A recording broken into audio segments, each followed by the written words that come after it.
সকালবেলা ঘুম থেকে উঠে কবুতরগুলো আমি ছেড়ে দিলাম। এখন যাই খাঁচার দিকে, খাঁচার কি অবস্থা দেখি। এখানে তো দেখতেছি বাচ্চা ফুটে বের হয়ে গেছে, কি সুন্দর কিউট কিউট দুটি বাচ্চা। এটা আজ রাতেই বের হয়েছে। এছাড়াও পাশে আরো কয়েক জোড়া ডিম রয়েছে। এই যে এখানে এক জোড়া ডিম রয়েছে, এই ডিমটা আশা করি 2-1 দিনের ভিতর ফুটে যাবে। এই পাশে আর এক জোড়া রয়েছে। তারপর ওই পাশের খাঁচায় যেখানে এখানে এই যে এক জোড়া রয়েছে, এখানে একটি বাচ্চা বের হয়েছে, আর একটি বাচ্চা বের হবে আশা করি খুব তাড়াতাড়ি। মাত্রই বের হয়েছে বাচ্চাটি। মোটমাট 5 জোড়া ডিম ছিল, এক জোড়া বের হয়েছে, আর এক জোড়ার একটি বের হয়েছে। আশা করি বাকিগুলো 2-1 দিনের ভিতরে সবগুলো বের হয়ে যাবে।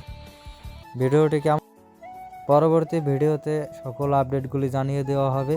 এ পর্যন্ত সবাই ভালো থাকুন, ধন্যবাদ।